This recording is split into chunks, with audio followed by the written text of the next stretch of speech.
Ang mga sumusunod na individual ay kilala natin sa kanilang kasanayan at sa kanilang serbisyo publiko. Ang una sa ating hanay ay matagal na naging alkalde ng progresibong lungsod ng Mandaluyong. Hinalal din siya bilang kongresista at ngayon siya ay ang maagap at mabisang kalihim ng DILG. Mga kababayan, ang ating Mr. Gawa, Hindi Salita, Secretary Benher Abalos.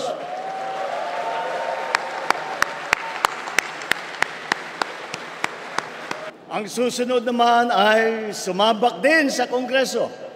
Wala sa pulyeto ang pruweba ng kanyang kagalingan. Nasa lungsod na mahusay niyang pinamamahalaan. Mga kababayan, Mayor Abby Binay, hindi pwede ang pwede na, dapat better.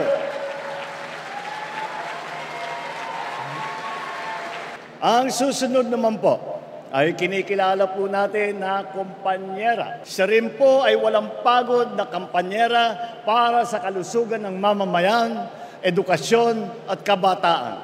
Karapatan ng mga kababaihan. She is a lawyer, an economist, athlete, and a mother. Senator Pia embodies what it means to be a Pinay in action. Mga kababayan, Senator Pia Cayetano.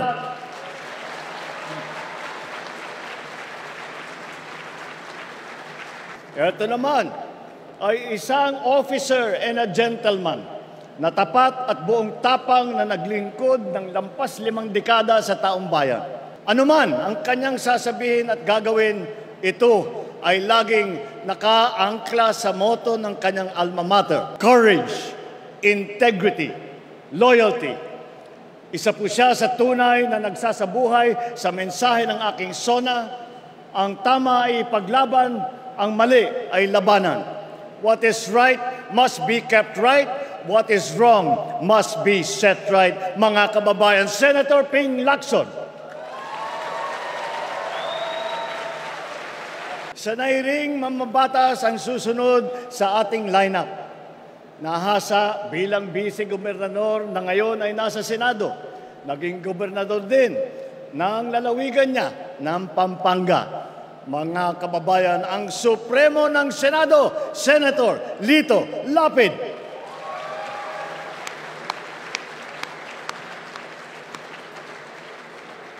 Ang susunod na tagapagtaguyod ng ating bandera ay sanayatang pinakamatagal kong kakilala sa hanay na ito.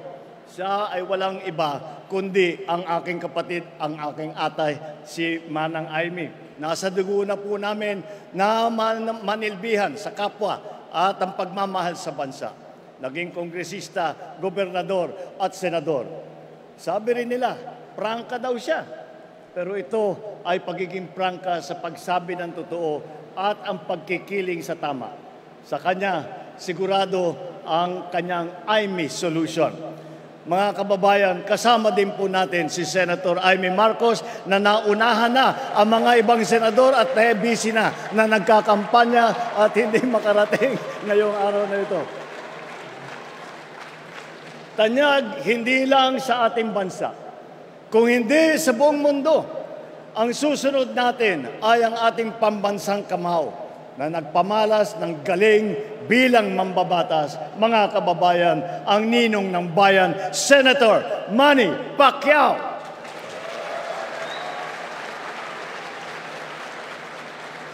Kilala naman sa marami niyang ginagampanang papel sa iba't ibang larangan. Pero ang pinakamahalaga ay ang pagiging lingkod bayan. Vice-gobernador, gobernador, pinuno ng ahensya ng gobyerno, senador, talaga namang action star sa pelikula, action din sa tunay na buhay. Mga kababayan, Senator Bong Revilla.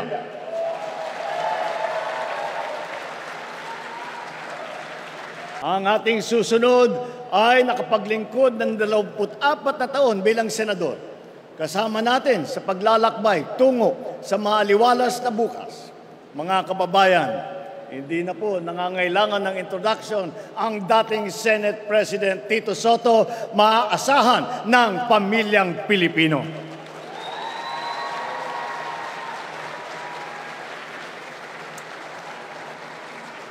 Ito naman ang big brother na iyong masasandalan. Naging mayor ng Tagaytay, puno ng MMDA, ay ngayon naman ay senador. Mga kababayan, Senate Majority Leader Francis Utol Tolentino, tol ng bawat Pilipino.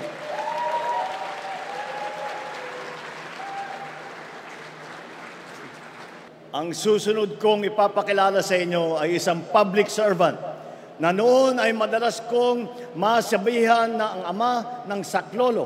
Kasi ang unang bukang bibig ng mamamayan ay itulfo mo. Nanihilbihan bilang kalihim ng DSWD na ngayon naman ay membro ng Kongreso. Mga kababayan, Congressman Erwin Tulfo, kakampi ng inaapi. Ngayon, ang aking ika-12 na sa hanay ng pamalas ng husay sa pamumuna, hindi lamang sa pamahalaan, kundi pati sa mga kumpanyang nagbibigay serbisyo sa ating publiko. Mga kababayan, Deputy Speaker Camille Villar, ang bagong boses para sa bagong bukas.